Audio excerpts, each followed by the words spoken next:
Hello, everyone. Thank you for joining me just now.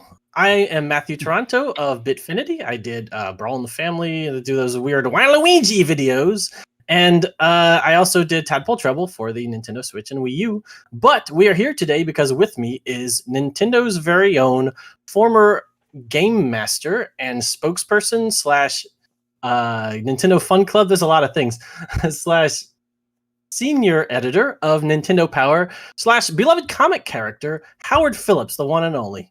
So, hello, Howard. Hi there. Thanks for everybody for tuning in. Yeah, it's great to be able to do this. I mean, I'm as excited as you guys are. Obviously, I'm a huge Nintendo fan. So, I'd like to, we'd like to have a Q&A with everyone. But first, I'd like to ask the first question. And before I do, are we good now? Is everyone hearing us okay? Yeah, it looks like we have a lot of positive comments. Everyone's saying it's flowing smoothly now. Nice. My test Okay. computer over here is showing it as well, so we should be smooth sailing from here out. So I'll just kick things off with a question. Howard, am I looking at Howard if I'm going this way, or do I need to? He's on your left. No, it's the other way. Yeah. He's on my left. Okay, Howard. Yeah, you're right. Sorry, you're right. I'll look at you. Our left. Am I looking mirrored at you on now, here? or It's switched on my screen. So Yeah, Howard, looks you to his left. have. Matthew's right. Okay, you have been a. I look this way. No. Yeah, very good. You've been kind of the original video game celebrity of sorts. You know, beyond just someone that beyond like a mascot like Mario, you were someone that was kind of personable with the public in general, and I think you were really one of the first people of that type. And since then, Nintendo has had a few other very personable and relatable people that fans had kind of rallied behind, like the late great Mr. Satoru Iwata and Reggie Fils-Aimé, who were both at one time president of Nintendo of Japan and America, respectively. So my question, with that all said, is: have you ever had a chance to interact with either Mr. Iwata or Reggie, and how did that go? The short answer, no. I've been away from Nintendo since '91, and though I occasionally run into some of my old friends there at trade shows and things like that, it's been a while. So 30 years since I was inside the building. Wow. Okay. Well, I did have a backup question. Have you kept up with video games very much since leaving Nintendo? I know you worked at Microsoft for a while and LucasArts. Do you still play games these days, and specifically Nintendo games? Yeah, I'm trying to stay active, though I'm doing more playing in real life than in digital life right now. Oh, okay. Doing a lot of skiing and things like that. Wow. Yeah, it's the industry is fascinating because it's a tech industry. There's always new and different things happening. Sometimes we might have lulls where it's just more of the same stuff. But we get new innovation in design or in genres, or innovation in peripherals or add-ons, or just in the systems themselves, and it just keeps it interesting and fun. Good. Okay. Well, I guess with that, we are ready to open the floor to questions. Chris, is there any sort of specific protocol for this, or we just take them as they come? Or? Based on the amount of users we have right now, I'll just be looking through all the comments and picking ones that I think will be interesting. Everyone, if you have any questions for Howard and Matthew, feel free to just write them in the chat there, and I will gradually pick through them and probably get virtually all of them is the goal. I have a few to kick it off too as I'm collecting these though. So to make a book with such an esteemed and well-known figure as Howard Phillips, Matthew, you got to be pretty psyched about this, right? It's like a fan's dream to work with someone that's worked for the company that they idolized from childhood. So and from Howard's perspective, you had a career with Nintendo when Matthew was just a kid. So I think it's interesting. The question I have is, how did you become connected and begin to work together and start this partnership? I can answer that. Yeah, go for it.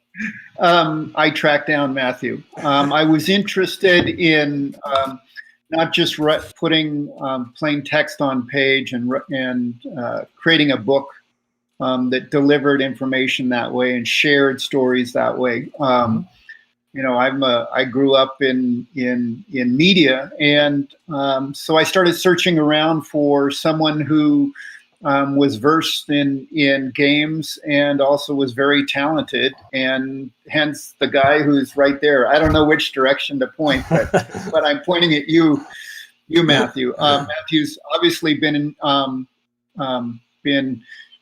very prolific in his enthusiasm and expression in the game space, and it's really great to has been great to get to know him, and great working with him so far, and I feel very lucky.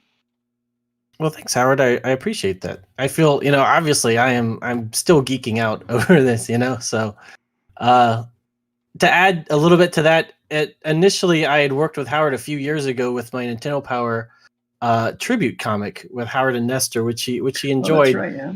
Yeah, and he contacted me, and a couple years ago when I was in the middle of working on the Waluigi book, actually right when the computer ate my Waluigi book, he had contacted me again about wanting to make a book, and of course, I thought that's an awesome opportunity. I've got to do that.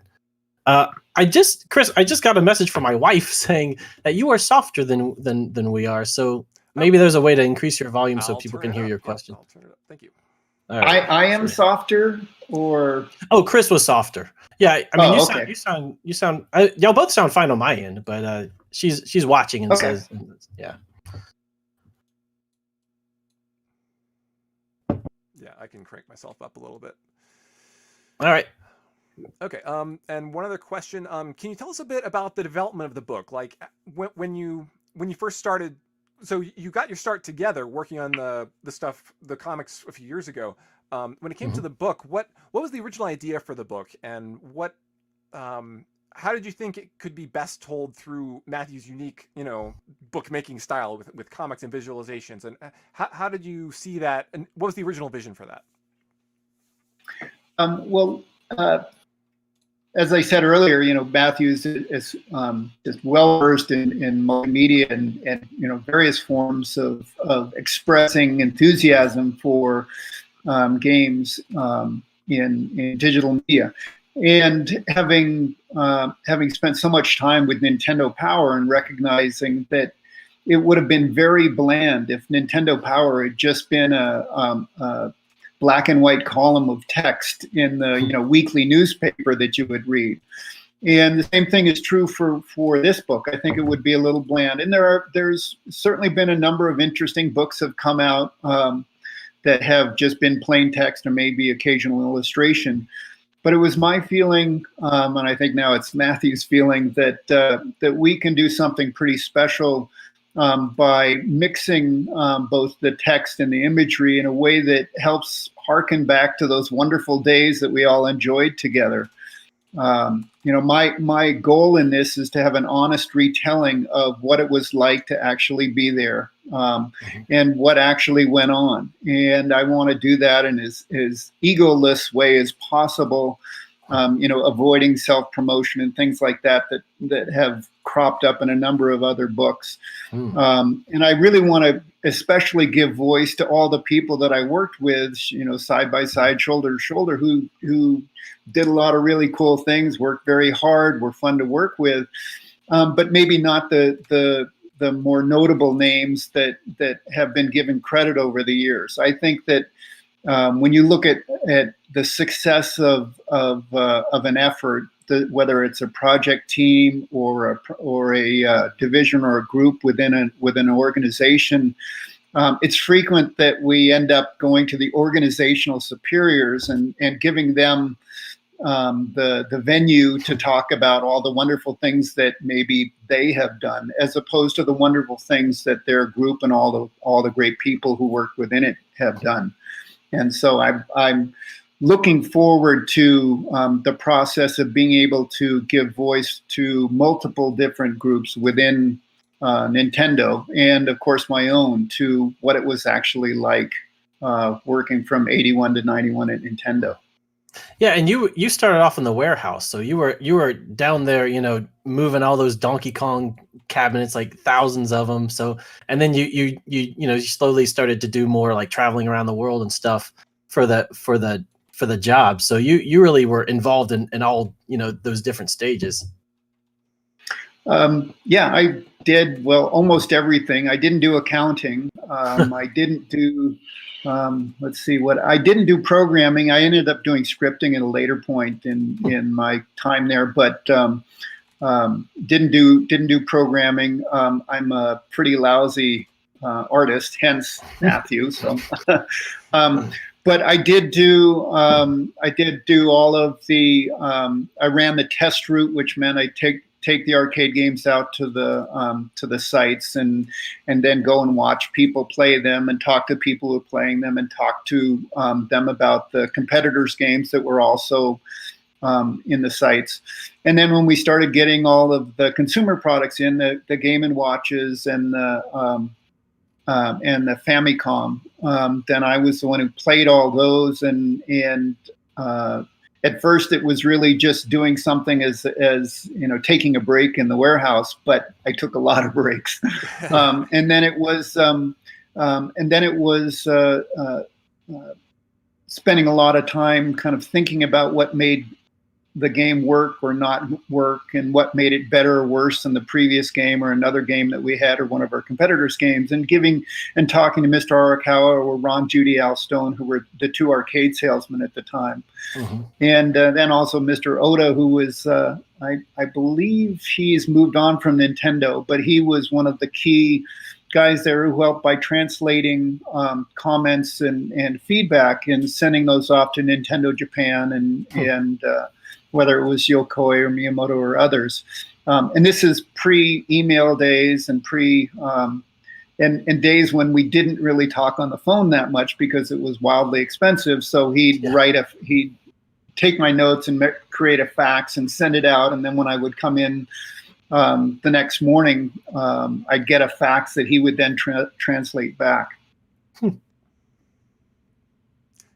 Okay, cool. And then everything went crazy with the NES and promoting the NES and demonstrating, and then producing helping to produce Rare's first games, RC Pro Am, and some other games with Nintendo. I worked with Chris and Tim Stamper. They flew out to Nintendo, and besides trying to offer them coffee, or as Tim would say, that foul brown liquid that we Americans drank, worked with them to help, just to give them feedback and additional input. Not to say that my feedback was better than anybody else's feedback, but when you're working on production, and particularly when you're working on your own baby, it's really useful to have others around you just to look at things anew. So, you can code or draw for a day or two and then share it with somebody else and have them give a fresh perspective on it without having considered all the constraints that you were under to put it together. So worked with folks like Chris and Tim, and then when we started up the licensee program, third-party licensee, working with all the licensees on their games and helping them understand and appreciate what the collection of licensees were doing as far as the quality of games and what it meant to have really good play control to a game, or what it meant to have good feedback systems or interesting challenges, et cetera, and sharing that information with them in a way that allowed them to hopefully do better work.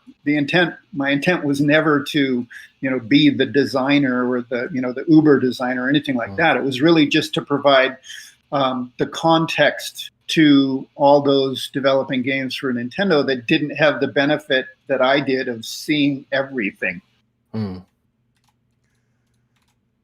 Very interesting. And then there was Nintendo Power Magazine, and going to Japan a week, a month for a couple years, and not sleeping at all while we read 132 pages of mice type of that said turn left here or go, and I had to make sure that all of that information was accurate. So did that, and then eventually was director game creative, whatever that means.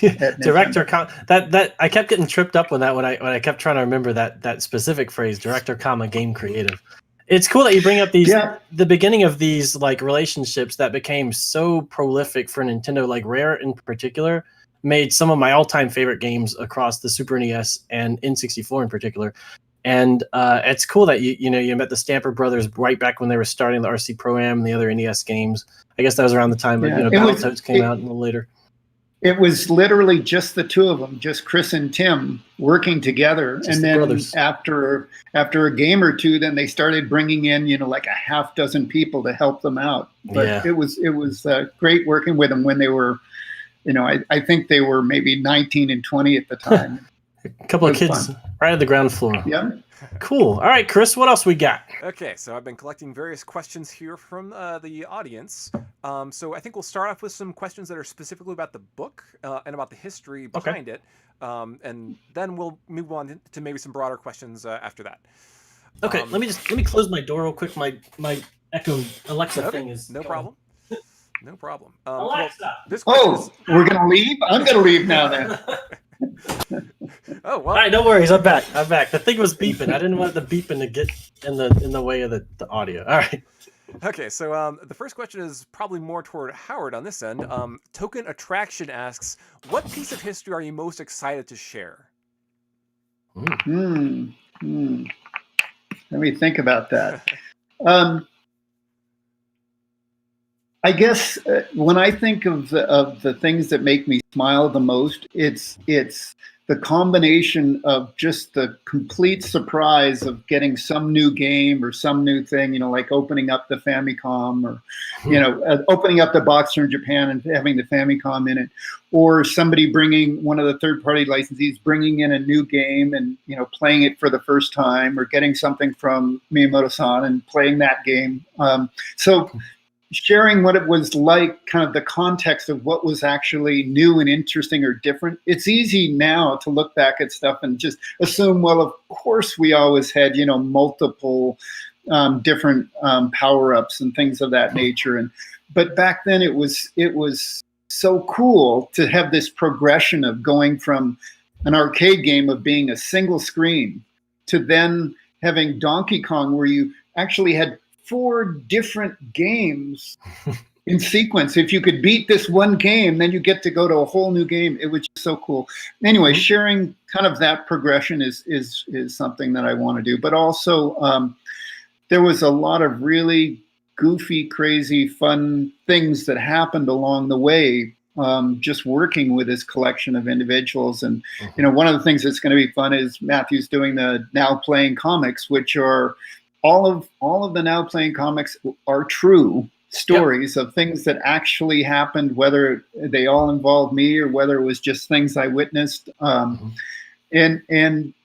I think it's fun because we tend to talk about, like the seriousness of what they did with marketing, or, what some relationship with a retailer was, or who knows what, that made the system successful. But to hear, what it was actually like to work with Ron Judy or Al Stone or Don James or John Pedersen, Rob Thompson, Gail Tilden, Mr. Arakawa, all those people. I'm hoping that will allow players to feel like they were actually there inside Nintendo when all that was going on. Yeah, I like the there's sort of this element of, when you have these professionals making games and stuff, that they're always kind of on top of things. And the stuff that has really amused me about, like, the text files you sent me about the book are the ones where you, like, get in trouble or get hurt in some way, because I guess I assume, like, none of that ever happens, but of course it happens. All sorts of crazy things happen, and you guys are, like, playing around the warehouse and stuff. So I think that's really fun to be able to have a lot of your memories and stories in a comic form at some point, because that would be that'd be something I'd like to have at some point as well. Yeah. Mm-hmm. And getting all the new games in, and again, having there was no internet, there was no advance notice. You just get a game. Here's the cartridge, and it typically had the EPROMs in it. It was not it wasn't a final game by any means. And then they say, well, what do you think? And how many they wouldn't ask me specifically how many should I order, but they would be looking for some sort of feedback to know if it was like, yeah, or it was a pretty good title, or whether I thought it was something amazing. and how and the salespeople wanted to know too. And so when I play these games, I'd be playing along, and I remember certain games where there was one. I was asked to flag things that were against the Nintendo's policy for whether it was sexist, gratuitous violence, blood, etc. And there was one game that I played, and I'm playing along, and I finally make it to the boss on the level, and I get to the boss, and he comes swaggering out, and he was really well endowed. And I'm looking, and I go, is he got a pistol holster, or is it, what's going on? We're misreading the sprite. Like, no, he's just like, yeah, here I am. And I couldn't believe it. And so I went down to Juana Tyndale, who was Howard Lincoln's legal assistant. And I said, Juana, this game, it's, it can't, they have to change it. And she said, why? And I said, well, because, there's this guy and he's like this. And she goes, well, what do you mean? Show me. And I said, okay. So she came up to my little cubicle, and I loaded up the game, and I went and I played through and got to this guy, and I said, so see? And she went, oh, okay. Because she had seen the goods. So it was just, the way things, there was not it wasn't corporate. There wasn't a lot of process. There wasn't a lot of structure. It was all very kind of loose, just use common sense and, try and do the right things, and pretty fun times. So if you weren't doing your job right that day, there's no telling what would have hit the NES later on. No telling what sort of memories. No telling what would have come up. Yep. That is wild. Yeah, hey, yeah. Chris, before you give me the next question, my wife was telling me you were still too soft. So okay. I thought I fixed it. I will crank myself up a little more. We need a loud Chris. Okay. Well, I can repeat the question, or Matthew, you can repeat the question. If it's I should probably repeat the question. Yeah, sure. We can do that. Yeah, we can do that. Wow, how's that? Alrighty. Okay, so I guess in connection with that question, then there's a couple more specific things about your history, Howard. Teacher T asks, Howard, did you ever play a game that you knew was going to be a surefire hit? Lots of games. Certainly, Super Mario was one of those. Certainly, Zelda was one of those for me. Ninja Gaiden was one of those. Metroid was one of those. Yeah, I mean, those are all like stone cold classics, So there's games that. It's funny. So I did a lot of evaluation at Nintendo. I set up and ran the internal evaluation system there, working with game counselors and the product analysts who worked for me. And then when I was at Microsoft for 10 years, that was one of the things that I was hired to do there, was set up their Microsoft Games evaluation system. And one of the things that I felt was true to begin with, but I found out absolutely the data bears out that it's true, is that you can tell within the first 15 minutes of playing a game whether you're going to like it after playing it for an hour and a half. And I have data that shows that, with tens of thousands of evaluations, that you can just look at what somebody thinks after 15 minutes of play, and it really maps to what they're going to think after an hour and a half. And I would argue that in a lot of the games, particularly in the early 8-bit days, where you really got a feel for what the game was all about pretty early in the experience, that you could play for like 3 or 4 minutes, and you knew that this feels great, this is awesome. Wait a minute, I'm going to get this new power up, or I'm going to get that thing, or I'm going to get to navigate through this world or whatever. So there's a lot of games that really strike you up front, whether they're great or not. That reminds me of a quick Miyamoto quote, something about like the first 30 minutes or so of a game are like the most important, because that's when you kind of grab the player's attention. And I remember hearing, I don't know if this is true of just one of those things that goes around, but I remember hearing that level 1-1 in Super Mario Brothers was like one of the last levels developed in the game, because it gradually taught you all those core mechanics that were in place later in the game as well. From a design perspective, when you're developing a game, you do mechanic and create a level that allows you to kind of play the core mechanic. And typically that level is your kind of crude first look at it. And after you've done a bunch of levels, then you start to really understand what makes it super sweet and feel right. And then that's when you go and finish up your first level and, do your appropriate ramping to, introducing the new control elements or how to interact with elements in the environment, that sort of thing. So you typically withhold the first level until even though it might be the simplest level, you typically withhold actually finalizing that until you've gone further into the game. Right. All right, Chris, what else we got? Daniel Davis asks, I just had one. Did you have a good working relationship with Gunpei Yokoi? I am very curious as to how you and him were able to make your visions work together. So a couple things. One is I only interact with him through fax. And though I've met him on occasion at one of the few trade shows that he came to the US. When I went to Japan, I worked on the magazine in Tokyo, and Nintendo was down in Kyoto. So I didn't go down and see him in Kyoto. I was up in Tokyo working 14-hour days reading little teeny type. But he did, when I did meet him, he's a great, affable guy. What I was going to say is, I'm not the game creator. I didn't make all of these games. I just kind of tried to help people have a broader perspective by maybe helping game developers, game designers be closer to the sensibilities of game players and help game players be aware of what the cool things were and what cool new games were out. But I didn't actually do design like folks like Gunpei Yokoi or Takeda-san or Okada-san or Uemura-san did. I was really more just kind of a support person for those efforts. Gringo JB asks, Howard, did you work personally with any third-party developers such as Konami, Capcom, and the others? And if so, do you have any special memories about those kind of relationships that you might have? Yeah, I worked with them all. I really did.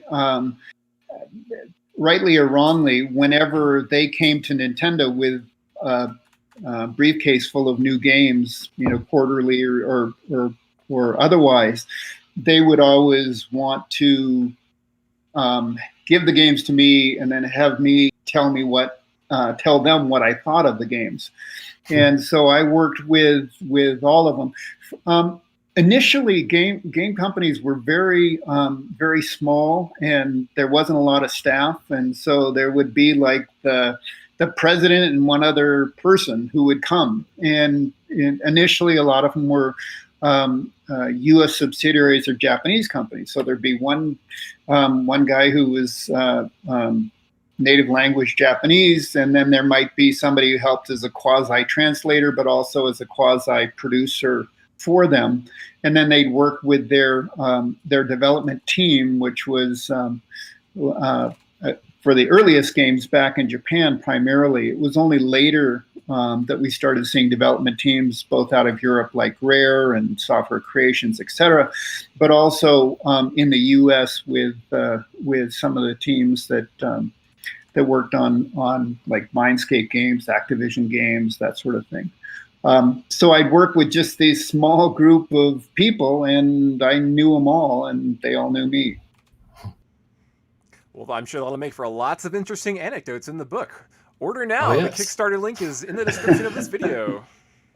Thank you, Chris, for that very opaque plug. On a quick book note, Red Mario 7 asks, will the book be available outside the Kickstarter page, or did I have to be a Kickstarter member to pre-order at any tier level? We're going to put up a pre-order link after the Kickstarter ends. I don't know if we're allowed to put it up while the Kickstarter is going on anymore. So we're just, it's going to be available immediately afterwards. And we are still looking into some other distribution options for this book. So, no worries about missing out on it. We're going to make sure everyone that wants a copy will get one.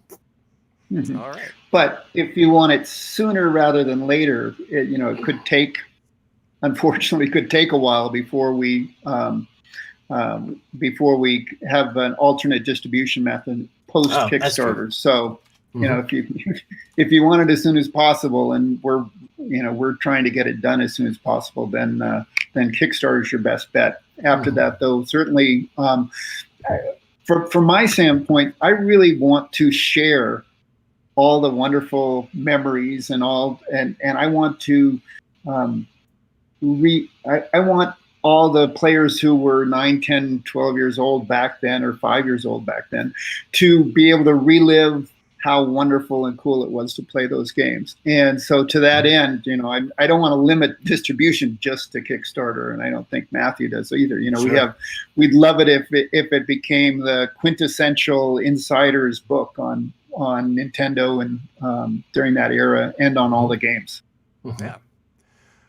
So got a couple more specific questions of Howard's experience here. One is from Art of Nintendo Power. He or she asks, Howard, I've heard you credited with founding the gameplay counselor department, and they want to know if that is true or not.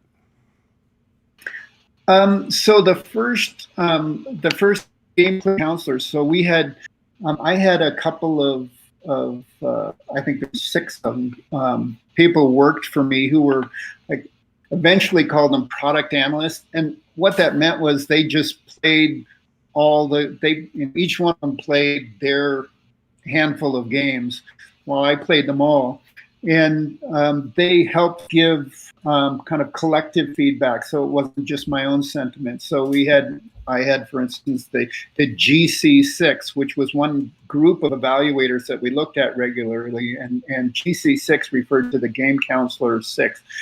And it was natural that these guys were experienced in those games, and had played them through. I required that they complete those games as well. And so it was natural that when we opened up the game counseling lines, that they were some of the initial leaders in that group, and it grew very quickly to I think it maxed out at close to 250 people. There's this huge cubicle form at one end of the building where they all worked.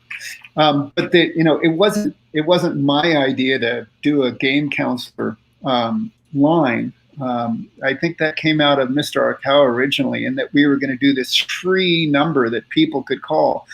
And for some of you, you might remember how special a telephone was back then. When I was a kid, we couldn't call our neighbor because it didn't cost money, but for some reason that was like using a resource when you didn't need to. They just say, walk across the street and ask them the question. And the same thing was true of kids and games. There was, the thought that a kid could pick up a phone and call a worker and say, I can't find the third key on, the level. It was just, back then, it was such a cool gimme. And it was that Nintendo would afford that to players. And it was, to my recollection, it was really came out of Mr. Arakawa's head. Okay, a couple more interesting questions that I wasn't aware of. So Mr. King asks, what was it like being on the Gamemaster cartoon show? Did that happen? Gamemaster cartoon show. Okay. I think so. It didn't. So towards the end of my time at Nintendo, the company kind of started, and this is during the Peter Main years. The company kind of started doing a bunch of goofy things, and there was like Captain N Gamemaster. Captain N the Gamemaster. He's the other Gamemaster. And there was a couple. They went down these avenues to try and create these additions.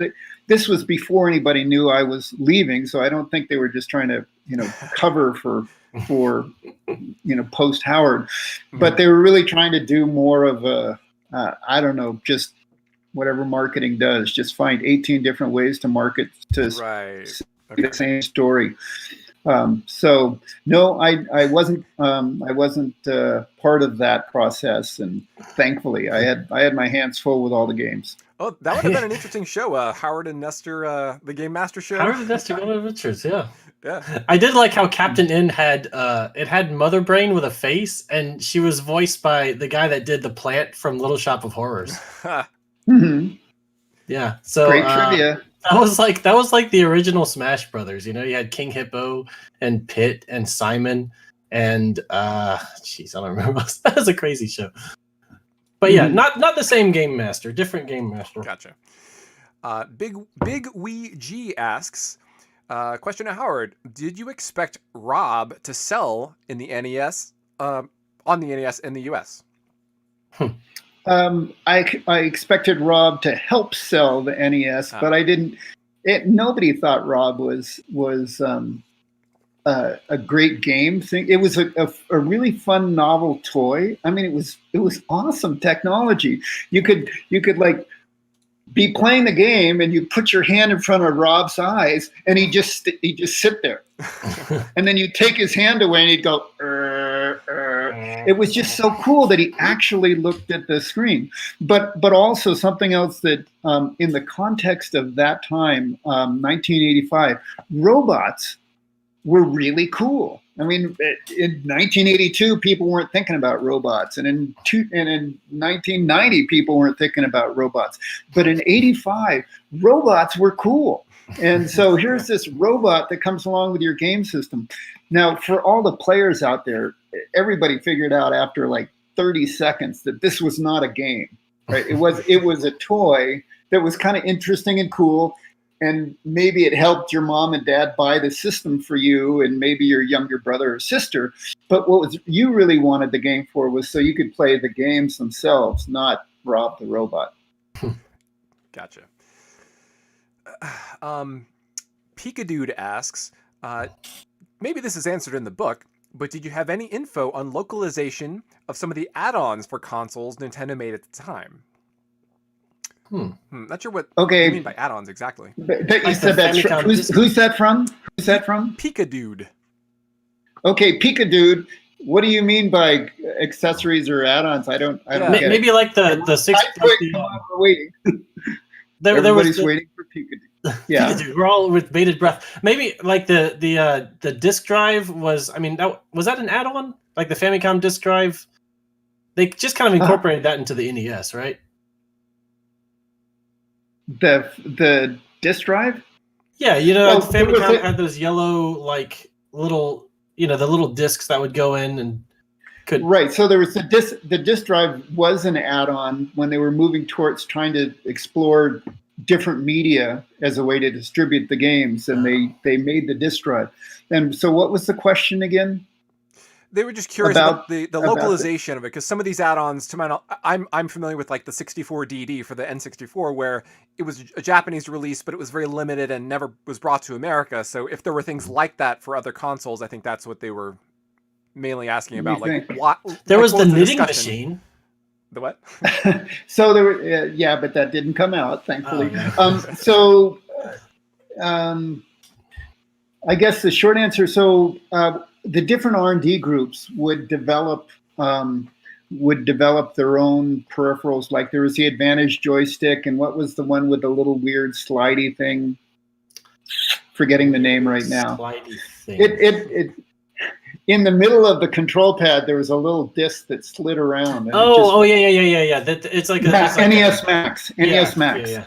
And it felt weird, and then there were some other things like that. And, you know, my role in those was really whenever I'd see an early prototype to say, this one, this one. And they say, well, what about? And I say, no, this one. And the NES Advantage, having grown up with the arcades and having that really solid feel, definitive action of an arcade stick. I mean, when you go like that with an arcade stick, there's no question about whether you did it halfway or 3/4 of the way or the whole way. It's like slam. You know, I want to jump or move left or right now. And so the NES Advantage was one that was a great example of that. It had that, you know, the steel plate in the bottom of it underneath the plastic, so it weighed really, so it felt really solid. But with regard to localization, a lot of the devices that were done for the U.S. market had different industrial design in the Japanese market, like the Famicom controllers versus the NES controllers. And Lance Barr, who started pretty early at Nintendo, was the industrial designer who did all of that work. So whereas Miyamoto started out doing industrial design for the housings for like the color TV game systems that Nintendo did in Japan prior to the Famicom, Lance Barr started out doing all of the industrial design, the outside housings for the controllers and for the Nintendo, for the Super Famicom and the 8-bit Nintendo as well. So he was more involved directly with that. And then also when it came to naming things, I'll do a little plug for my co-editor of Nintendo Power. Gail Tilden was just this animal when it came to coming up with names for products. And she would just like, and next thing you know, we'd have some name for a controller or for a game that it turned out it was Gail. By that time, Nintendo would hire different ad agencies to come in and, pitch on what we should do. And Gail would say, well, what about this? And everybody'd say, well, that's a great name. And so she's really wonderful at that. I have a quick question to squeeze in. Do you remember any specific peripherals offhand that Gail had named herself? Like the Zapper or? Because that was news to me. I didn't know that she handled some of that. Yeah, I'm gonna ask her.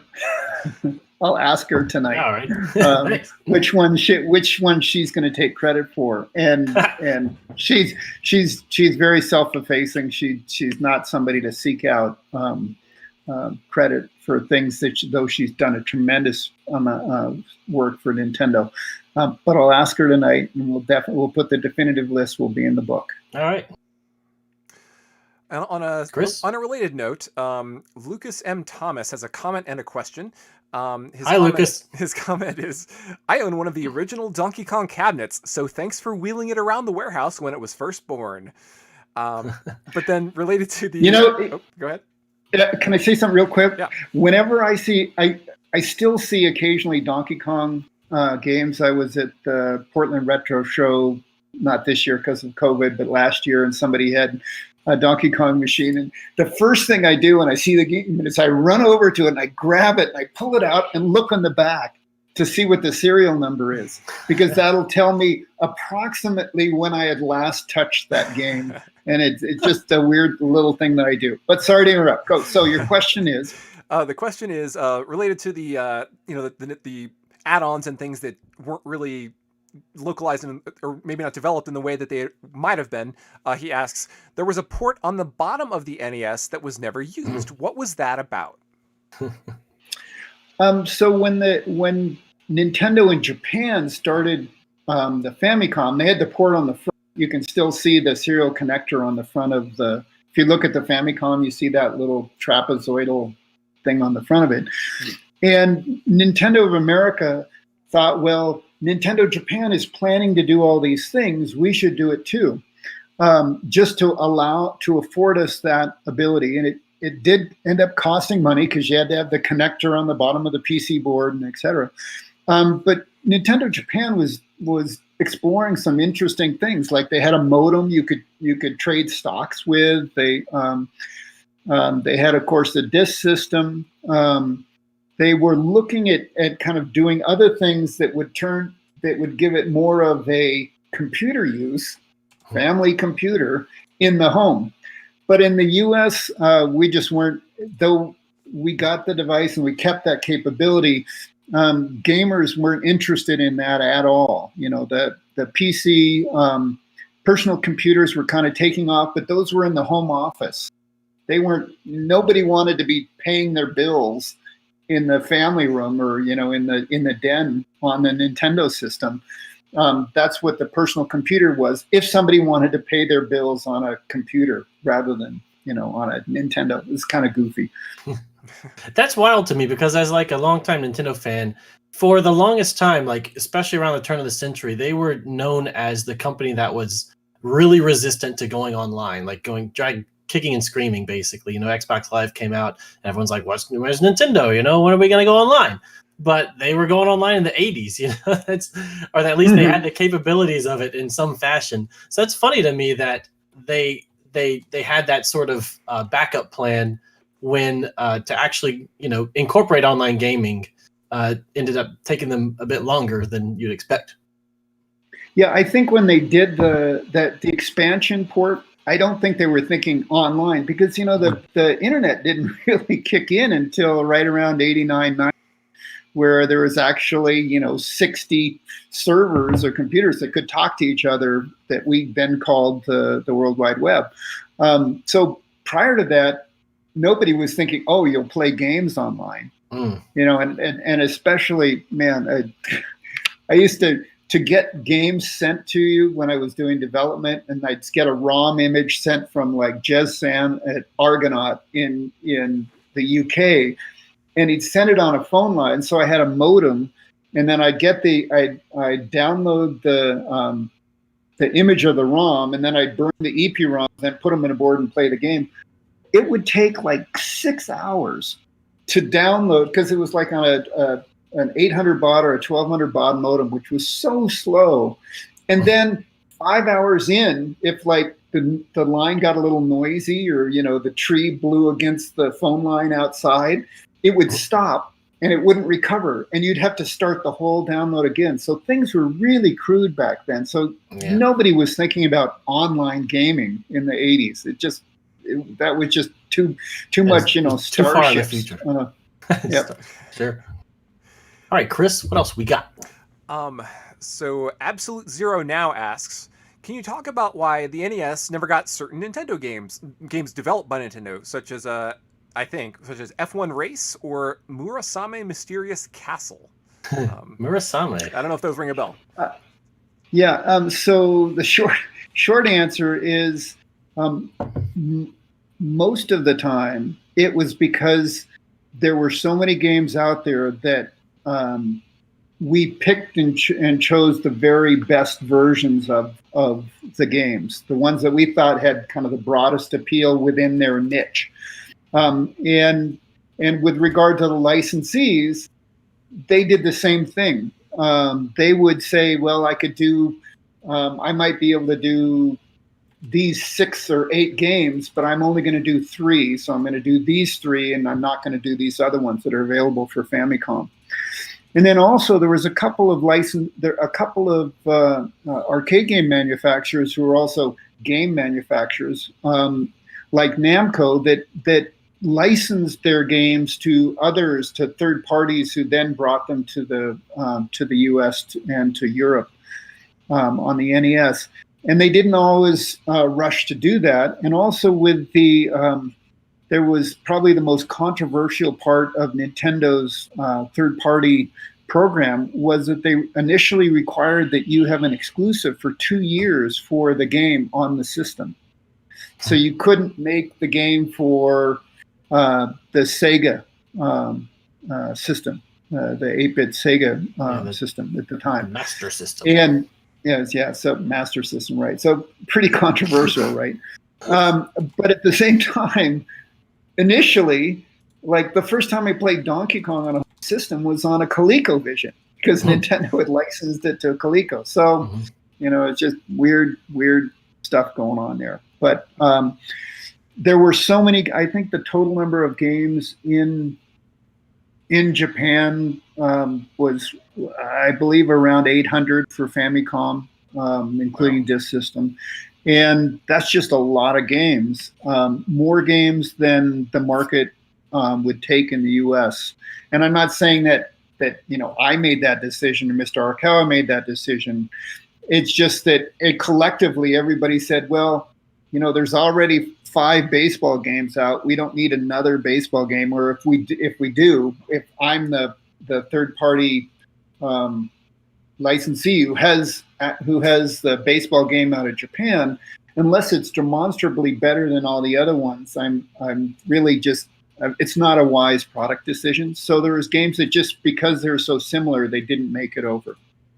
Yeah, we're gonna. And then there's also games that and this will be in the book. Matthew and I I was about to say that too. A big debate baseball game that we're going to do over the next week or two about one game in particular. I won't tell you, but it's a game that it just didn't deserve to be brought to the U.S. when it was. But Matthew thinks it'll be a debate.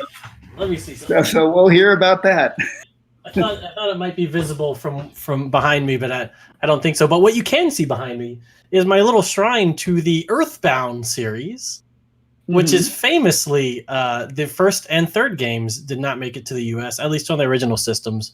We're still holding out for 3, but 1 did come out, Earthbound Beginnings. So we do hope to, we're gonna cover several of these situations in the book, but we also have one of our stretch goals to have like an entire Lost in Translation section to go more in depth. Right. That's one of our stretch goals. Yeah, because a lot of that decision process was pretty interesting. It wasn't just arbitrary stuff. People are trying to do what they thought was the smartest thing at the time. The cool thing for all of us is that luckily all of those bits survived and have been released on later systems, even though that graphically and et cetera they feel crude, but it's really cool because a good game design is a good game design. Yeah, we just got Fire Emblem 1, and we're about to get remakes of Famicom Detective Club 1 and 2. I think they're the first 2 games on the Switch. They're like rebate them with high definition graphics and like localization. So I'm excited to try that finally. I've never played those. Good. Yeah, we've had several Chris, we got another question? Yeah, we've had several about localization. I think people are interested in why the decisions are made to either localize or not localize. Mr. King or Ms. King also asks, they were curious why Zelda 2 did get localized, since it's very difficult and confusing, but the aspects of the game itself, I guess, would be different from the marketing reasons of why it would be localized, correct? Can you say that again? I didn't hear you. Oh, sorry. Completely. So the last part. The last part. They just wanted to know why Zelda 2 got localized, because it's very difficult and confusing, but you were just saying how most of the thought that goes into it from Nintendo's perspective is about the marketability, correct? Not the game itself?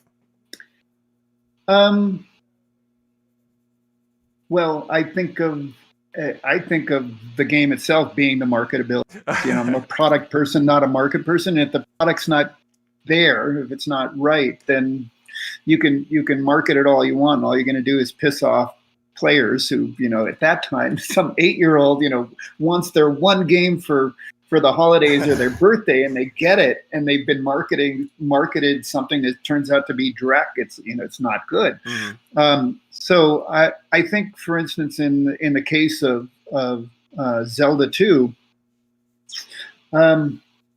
the belief at that time was that Mr. Miyamoto was on a roll, and that Zelda had been a pretty big hit, and so it was natural to think that would be a good thing. I have some personal opinions about that game, which I will detail more in the book. For the record, I like Zelda 2. I mean, I think it's all right. It's not the best, but I'll play it. It hurts my knees just to watch him move. But anyway,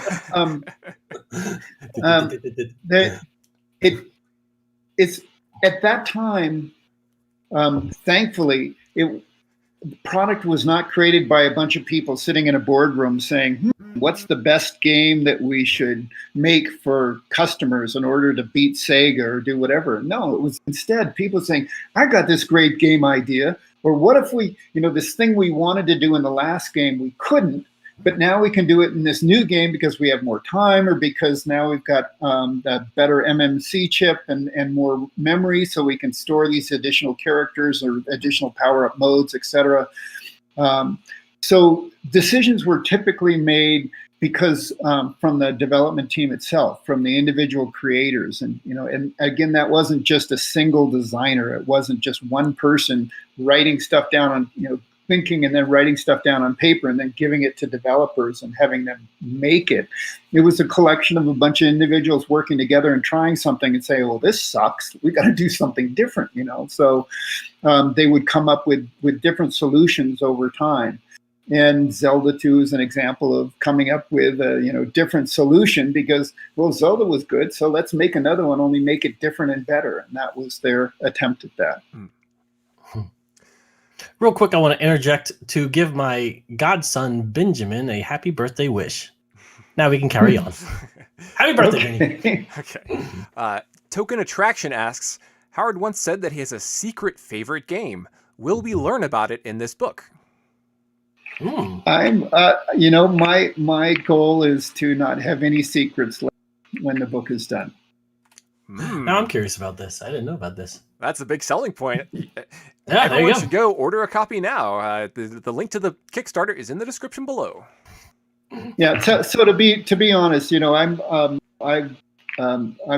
not working anymore. I'm lucky in that way, and I've thought, well, when I've always wanted to, after reading a number of books and seeing documentaries, etc., I've always wanted to kind of have the real story be told or be out there, the real stories. And this is my chance with Matthew, thank you, Matthew, to actually get that done. I don't expect that 10 years from now I'll be doing the sequel, because, that was the quintessential Camelot days of Nintendo. And that's what I think is most cherished and exciting to all those players who experienced a little bit of that. And so it's really my goal is just to capture that. And so I have one shot. And Matthew, you're gonna have to bear with me at times. I try and cram extra stuff into the book, or add a couple pages here and there. Oh yeah. The book is growing as we speak. It is. Read yesterday's email, please, Matthew. But anyway, this is really our shot at having the definitive book on what it was like and what really happened. And so to that end, no secrets when we're done, I hope. Yeah. Guys, we're coming up on the hour basically, but we did start a little late, so maybe we can kind of decide on a good stopping point. I think maybe 8:15 or so. Yeah, whatever works for you guys. My time. Howard, you good for another 10 minutes? Sure. All right, Chris, maybe we can get a last couple of questions, or maybe like a lightning round or something. Yeah. We've had a lot of questions that go pretty deeply into Nintendo's history, so we have several that are a bit quicker to answer, probably. One from Christopher Church to Matthew. What's your favorite comic and song you've made for Brawl in the Family? Oh, Brawl in the Family. Okay. My favorite comic overall has to be History of Nintendo. I was really sick at the time, and it was a great. I don't know. Just have a lot of memories of having to overcome that hurdle, and I think it ended up being something I'm really satisfied with. I think it displays my I guess my passion for this work in a way that I'm happy with. Favorite comic besides that, I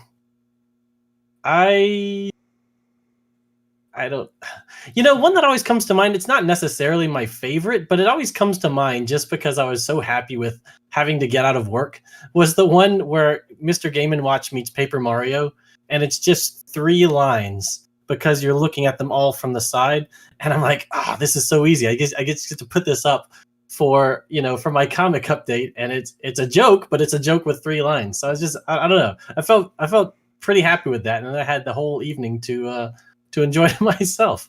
So thanks for your question. Yeah, I agree. That's my favorite one as well. Oh wow! Okay, thanks. It's one comic that took me forever, and one comic that took me no time at all.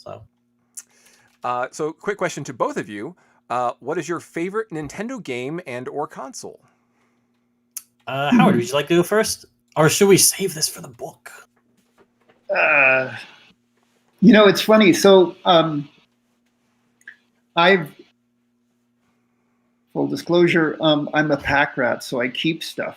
And I'm not, as you can see. So for me, part of this experience of writing this book with Matthew it's a journey for me, both to contrast my memories of what it was like when I first got to play a game and evaluate it and rate it and have a hard number for that, versus what my memory is versus what I actually have, the numbers that I actually have. And I looked and I go, really? Did I guess, let me think of why I thought that game was lame, or let me think of why I thought that game was particularly cool or better than XYZ game. And the short answer is my favorite game list is expanding. The more I go back and review all of these games, the more I'm saying, there was a whole lot of games that for me rated really high. And in retrospect, I think they all deserved it. And a high rating, we had the power meter, which I think it was 1 to 5, and there was 8 things, so it could add up to 40. 40, yeah. Is that right? Or maybe it was 20. Anyway, with our evaluations, it was a 40-point scale. And good games were like right around 32. And if you asked 100 game counselors or 100 consumer service reps, they would say, a good game was around that rating. Then the stellar games were that above that. And games that got like a 38 or a 39, or there was a couple 40s. But that'll be in the book. I felt 40s from me. 40s from 40s me. For you, and as soon as you take an average, it's impossible to get a perfect score when you do an average, but very close to it. And we'll include it in the book. So it's a secret to everybody, is what you're saying. That's not a hint, by the way. Mine is easier because it's actually not an NES game, so I can reveal it here because we're not going to talk about it in the book. My favorite system of all time is the Super Nintendo. I love the Super Nintendo, and my top 2 games are on it. My second favorite game of all time is Final Fantasy III on the Super Nintendo. I'm waiting for Chris to interject. I can't believe you pulled this out. He must be okay with me calling it Final Fantasy III because that's what it says on the cartridge. My first favorite game of all time is Super Metroid. It is a masterpiece, and I love it very much. Thank you for the question. You can't believe how cool it was to first play Metroid and find out that you could turn into a ball and go through the wall. It was like doing the first bomb in the dungeon in Zelda, or the first fire on a tree, and you're going, "Are you kidding me?" That level of I gotta get more bombs. I gotta get more fire. I gotta turn into a ball everywhere. And actually, I think I personally found 2 bugs in the Metroid in the pre-release version where I could get to places in the wall that you weren't supposed to be able to get to. I've heard it. Because I play so much, I'm always looking to kind of get to do things that maybe you're not supposed to be able to do, or that are very hidden. And so I'm always pushing on all the edges. You look at me on the screen as I'm pushing on the edges of the screen. Always pushing on all the edges. And so because of that, I found a lot of bugs in playing early versions of games. But Metroid, it was just so cool when it was like, oh my gosh, this is great. This is awesome. Metroid was great. I mean, I played it before Super Metroid, and it scared me because it's so atmospheric with the music, like that Hip Tanaka soundtrack and those weird looking critters and stuff. I had a lot of fun with that too. I was like maybe 4 or 5 when I played Metroid, but great game. And the mother brain messing with your head. Yeah. The mother brain. Yeah, you had to go in there with enough missiles. Oh no! How do I feel about my mother? It was weird. Yeah. You got to do a lobotomy with missiles at the end there. Yeah. All right, Chris, do we have time? We have time for like maybe 2 more questions. Okay, we'll do 2 more. Then Haley H18 asks, what's been your proudest accomplishment from the time working at Nintendo? And she also is curious for Matthew as well. What's, in terms of like a big development in gaming, what caught your attention the most as a gamer? Oh, I guess from the NES. You go first. Oh, no, go first. Go first. Okay. Whichever. Real quick. From the NES era, I really loved The Legend of Zelda. That was really I don't know, Super Mario Brothers, Legend of Zelda. By the way, I can't say with it because that's a spoiler for the book. But those 2 games were particularly noteworthy for me. Just Mario with the use of the characters and the enemies, which is a really underrated part of game design. But just that whole cast, and the platforming and stuff. And it was the first game I played. And Zelda for that sense of exploration and adventure. And just I love just finding everything in that game and pushing stuff and burning things. And I got to find more bombs, just like Howard was saying.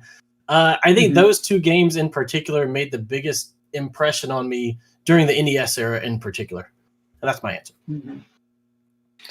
So me, the thing I'm proudest about was to be associated with all the fun people, get to work in a great industry, and make entertaining products. What a cool and fun thing. the greatest thing, the most fulfilling thing in the world, literally was standing there at some demo station in some mall, and having some little high squeaky voice, 6-year-old go, "I can't do it, I can't do it." And I'm saying, I think you're getting closer. Maybe there's something else you can try. What have you got? And having them, then finally like walk through the door or turn into a ball or whatever you do, and then like, I did it. To me, the individual experiences of helping people have that joy at being in control of being successful and winning was something that just just makes me smile thinking about it. Other than that, I would say the thing that I'm most satisfied about was was the fact that I served as an advocate for gamers, for players and the games. And by advocate, I don't mean I use my voice instead of theirs. What I mean is that it was really important to me that the games themselves were fun, and that according to what players thought was fun or not, and that we didn't, that we shied away from just doing marketing bullshit. And I really, in the world of corporate America and corporate anything, there's a strong draw towards just increasing sales by whatever means necessary. And I'm a function over form person, and the function of a game is to entertain and to be engaging and fun to play. And so I'm proud that for whatever influence I had on Nintendo, Mr. Arakawa, the other people, Nintendo Power Magazine, etc., that was always pushing towards, let's put the games first, and if they're not fun, they're not fun. Move them aside, and let's get to the other game. That's something that just makes me happy thinking about. It's a nice answer. Your story with the little kid, it reminds me of it's like the superhero origin story of the Gamemaster. It reminds you of the old Howard and Nestor comics where you'd be like, "Oh, maybe you could do this," and Nestor's like, "I knew that." All right, Chris. Go ahead. Sorry, I was gonna say, Chris, we got I guess one last question. Yes. So the last question would be, how long does it take to finish the book, and when will it be available? Good last question. Okay. Well, right now I'm working. Matthew goes. Get to work. All right. I'm aiming to do one chapter a month for the next, and we've already got basically more than one chapter right now. We kind of got all the layouts out, and currently we're in March, so we're doing 1989, I believe, is the current chapter we're working on. So a lot of Tetris, a lot of Game Boy, and each additional chapter will be another month that we're working on it. So we're aiming to have the book done by February 2022. And was there a second part of that question? There was, when will the book be done? When will it be shipped and available, in people's hands? Yeah, the goal is February 2022. So we're going to do our best to stick to that. And I have a disk drive, so it will not, my computer won't eat the book like it did last time. So that should be attainable. Please leave luck to heaven, as they say. Back up everything. Back up everything regularly. Yeah, I learned that lesson. I've got a lot of stories that I don't want to tell about that. They're painful memories. Yeah. Yeah. So that's our rough schedule. Frankly, it's been a ton of work so far in outlining, gathering information together, getting the kind of the basic structure for an individual chapter down so that it allows us to talk about the things that we want to talk about with the voices that we think make them interesting and engaging. And so that took quite a bit of time. We've been at this for what, almost a year now. It's been a little more than that, I think. Okay, let's not talk about how long it's been. But really, it's a passion project for both of us, working very hard to get the right thing out there, but at the same time not overthink it too much, and to recognize that we're going to do our best work if we really push ourselves to get things finished and move on to the next. So I don't consider our schedule aggressive, and I also don't consider it to be too lame either. And who knows? Maybe we'll even get it done before the end of this year. We'll keep working on it for sure. All right. Well, thank you so much for answering so many great questions, and thanks to our audience for submitting them. Yeah, I'm sorry if we couldn't get to all your questions. I haven't been able to watch the chat or anything, but we'll we were happy to do this. So here's what I can do. I think maybe I'm thinking if this is a wise or a stupid thing to say. We've got the chat list. I'll blow through the chat list tomorrow and try and do like short answers to a lot of the questions. Oh, that might be a good idea. And just post it as an update on the like on the Kickstarter page. That is a good idea. Yeah. I wish I thought of it. I mean, we can get there's no issues with us putting people's chat names down on the update, is there? Yeah, no, we'll just do that. Right? I mean, I guess not. I don't know. Does anyone have a problem? Does anybody if anybody have a problem with that, type. Please don't use my chat name. Type that right now. Otherwise, I'll just copy the chat. We could just put them in quotes or something. I don't know. I don't know if people prefer their names or not. And that'll take a little bit of time, but I want everybody to be happy and be able to relive all the wonderful things and maybe learn some stuff that they didn't know. So I'll do that. Good idea. I'll jump on the ones that address me. And with that, and I guess. And we can save this chat, right? I don't have to do anything. Don't ask me. I just draw stuff. It'll all be automatically I'm doing it right now. It'll be automatically saved on the channel. Okay, it's done anyway. Just like I said, don't back up everything. I just back up everything. That's the lesson for today. I just did it. Yes. Well done. All right. I can't tell you the number of developers that have mysteriously not have backups of things that they didn't want to work on. Anyway, it's a story for another time, I guess.